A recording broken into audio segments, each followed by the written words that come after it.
As a woman, it is hard not to imagine a life that was not fear based.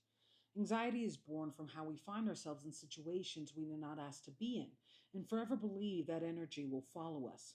It is giving the past an eternal pen to write our future. And it sucks because you have to be the strongest person that internally is pooping herself.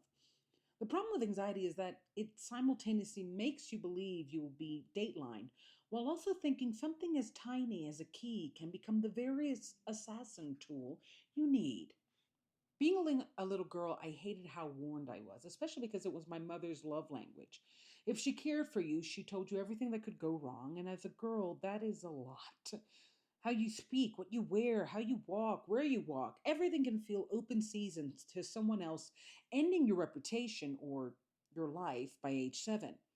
Is why I've written about that the feeling I got in my family that the supposed overwhelming forgiveness we all gave to the messy men we married or birthed was just reshaped or repackaged for the women in our family, for the other women, rather. My cousin could be a meth head, but I had to be a math one. So the problem is that the harshness saved for the girls, though excused as prep for a world that would be much harsher, left us feeling divided. The world would match our homes and making us feel endangered, but we never got a home that made us feel safe. Being a concert photographer is the funniest job to actually get you potentially datelined as a woman. First of all, most photographers are 50-year-old white men that look at you like a suffragette infiltrating their boys' club. If there are 10, there are at least 8 waiting for you to burn a bra and begin to promulgate, where are the BIPOCs? Where are the queers? Where is the vag? Yet there's always 2 or 3 that are really, really nice and remind you that in a room full of humans, there's always one that remembers to be humane. And that person will always cross all labels and boundaries. Still, they do not exactly face the fear of becoming the woman of the hour, out on Netflix now. I was walking back home when immediately I noticed I was being followed. Here's a little snapshot of a woman's process to realizing she is being followed. First is a quiet panic attack. You are composed as you veil your squinting eyes and do the "is he looking?" subtle nod to see if, well, he's looking. As someone whose father would send private investigators to keep tabs on her and her mom, I do have a higher rate of noticing when I'm being trailed, but I also am an overthinker. So at least 15 minutes it's wasted with "are they?" instead of booking it to the second part of the process, becoming dodgy. Suddenly, you do not know how to walk a straight path. You curve into lit streets or the road. So, if an oncoming car comes while the potential attack happens, they see you and either A, stop to help you, or B, drive right past you and become a social media symbol of how people do not help victims. Either way, if you go down, it's under lamppost lighting. Then you proceed to figure out what in your purse could be turned into a weapon. Could you jam your lipstick with such a force into someone and impales them? Or your phone, it's pretty weighty and could cause a concussion, but then there's a monetary cost because if you live, you got to get a new phone, and those are expensive. How about your keys? Ah, yes, your keys. The jagged shaped tiny thing that has a Hello Kitty figurine attached to it and a furry ball. That's the weapon of choice. I picked out my keys and proceeded to walk mid road in what was suddenly the quietest portion of Brooklyn known to man.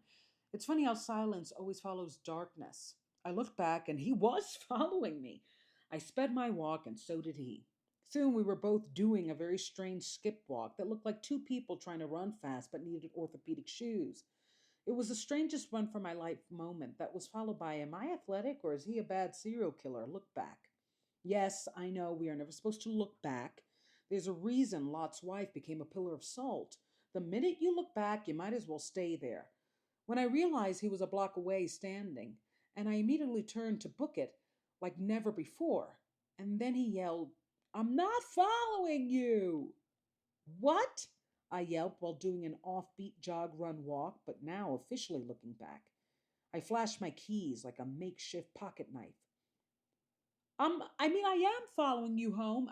I'm following you home to tell you I'm not following you home, he said, walking back to officially make 2 blocks between us. We were yelling at each other, just 2 human beings. One trying to prove to the other he was not a killer, and the other one trying to prove she was not so easy to kill. Why would you do that? That makes you look even more like a serial killer, I screamed back, with my fear turning from being a potential homicide victim to a noise complaint one. We were surrounded by apartment buildings and houses, and all lights were out because it was 1 a.m. You seem scared, so I wanted to tell you I'm not scary, he yelled back, realizing my point midway. Again, sir, that makes you sound very creepy and dangerous because you scared me, so you followed me to say you're not scary? He paused.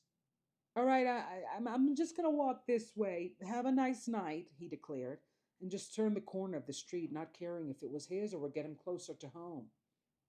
It was in that moment I officially decided I was only covering opening acts that were open, that started at like 7 p.m. All right, let's discuss, let's heal. So I think being raised,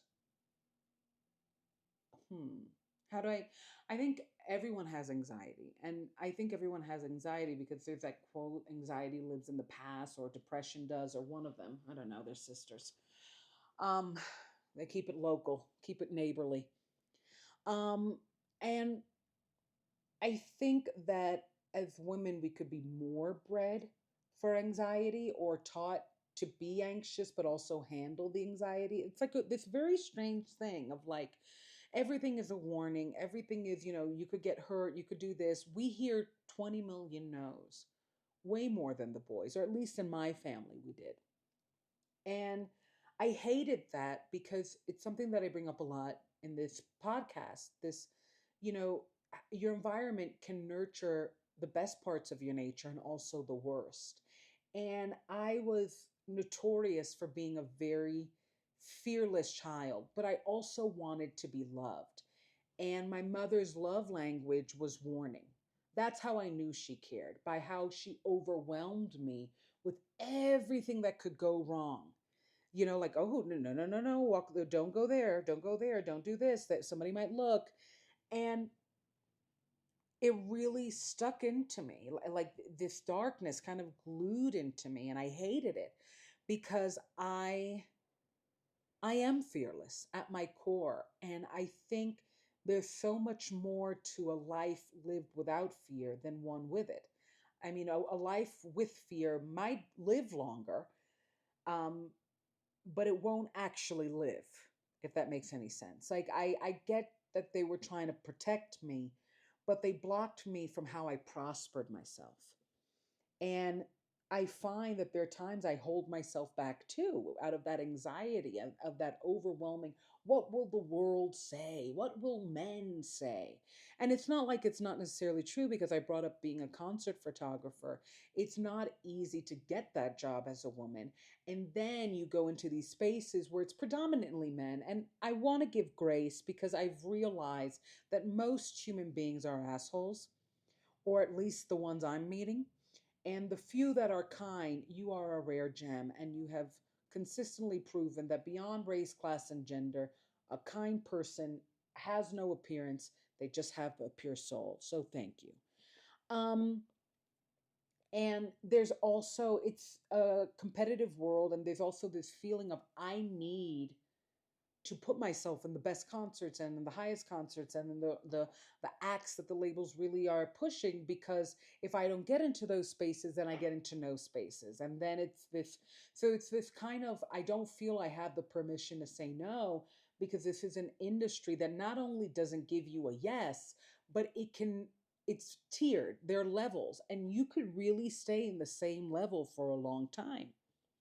um but they don't really think, oh, she's a woman, give her a +1 or something like that. And if you request it, it's like, cool, thanks. But no. So it was always on my mind walking back that it's dangerous. Some of these concerts, by the time you got home, it was 1 or 2 a.m. And I'm walking back and it is dead quiet, like dark. And I noticed this guy was following me, or at least it was weird because sometimes life, it's like I'll put a perfect example. I went into an Uber and it literally was my name and pick me up at the exact spot it was supposed to pick me up. And when I looked, the guy was not driving to, like, on the way to my house. So I immediately became terrified. But I was like, this is my name. This is, am I dying or something? What is going? Obviously, immediate serial killer energy, because that's the thing about being a woman. And it's something that, like, really terrifies me, especially with the discussion around Liam Payne's death. There's this feeling of, if I'm dead, please stop calling me stupid. I don't need to hear in the afterlife that you thought my skirt was short. Like, there's just this feeling, this overwhelming fear that not only are you going to die violently, but people are going to justify that violent death and completely erased the virtuous life you had. Like, it doesn't matter if you were Mother Teresa your whole entire life. People are going to talk about that one night you were clubbing and your friends weren't looking out for you, or you thought you were sober enough to take an Uber by yourself, and boom, you're dead in a park. There's something about that all those details naturally make you feel icky. And it's a real fear because people will go, like, start doing social media posts and do articles about how you died stupid and you deserved it, and not talk about violence against women, or not talk about, like, I don't know, maybe I died because there was a killer on the loose. Okay. And so I'm in this Uber and I realize he's not going my way. And it was like one of the strangest things. Apparently, there was another Deandra like a block up, and we just went into the wrong Ubers and they fixed the mistake. Hallelujah, got home safe. But it was this moment of, what are the chances? And also, is this the chance I die? And this guy, I had left the concert and he had to. And then we took the same train and we literally stopped in the same place. So it was like, whoa. And that, you can say I'm neurotic, but when does that actually happen? Very, very rarely. Like, very rarely is everyone going where I'm going, or like going to the same spots right behind me. And so I got out of the train and I noticed, and I'm like, I'm out. I'm running home. And he started to run too behind me. And I'm like flipping out because I am not the fastest runner. People have been consistently fooled by my level of athleticism, because I could be very hulkish and very strong, but at the same time, I don't play sports.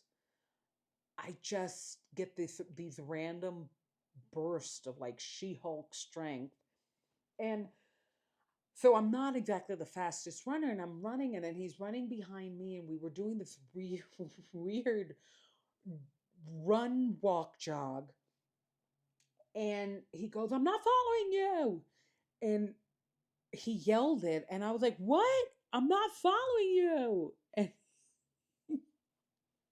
he goes, no, I mean, I'm following you to tell you, you, to tell you I'm not following you. And I'm like, why the I obviously took out the F word, although sometimes I add, I'm like, why the F would you do that? That's so creepy. And he was like, you seem scared. So I wanted to tell you I'm not scary. And then, like, he said it in a way of, like, as he was saying it, he was like, oh, I'm stupid.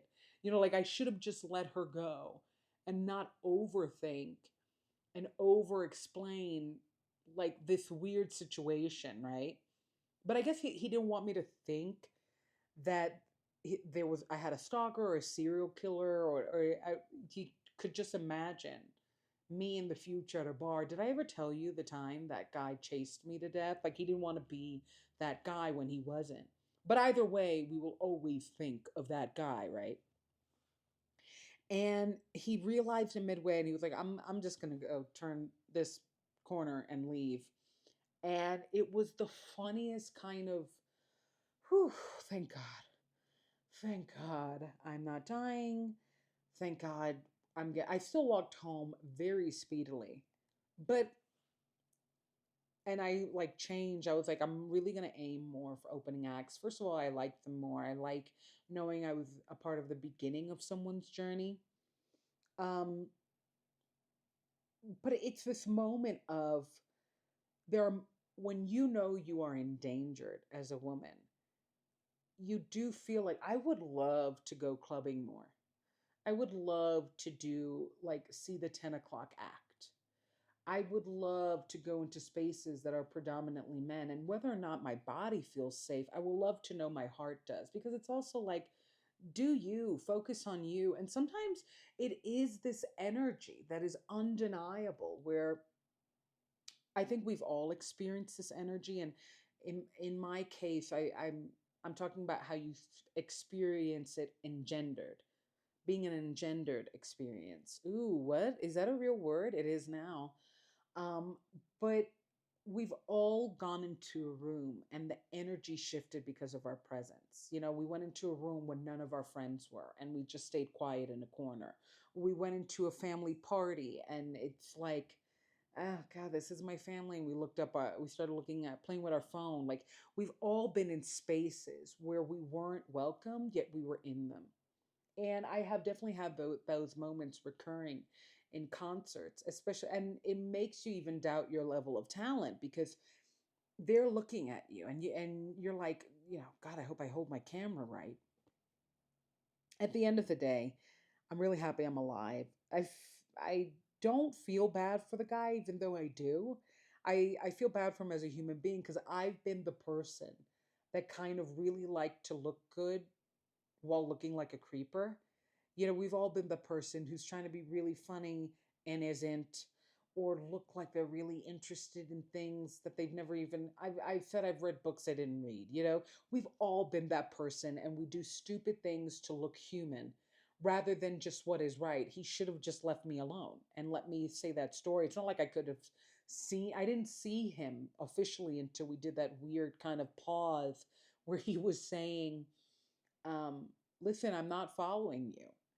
I'm just following you to tell you I'm not. Poor baby. Poor guy. Ugh. God bless him, wherever he is. Just don't follow people, even to tell them you're not following. Check out daddyrecovery.com for all my stories, the interviews at all my reviews, and Hadideen for all my music. Follow my journey, and there's only love. Follow me on socials too.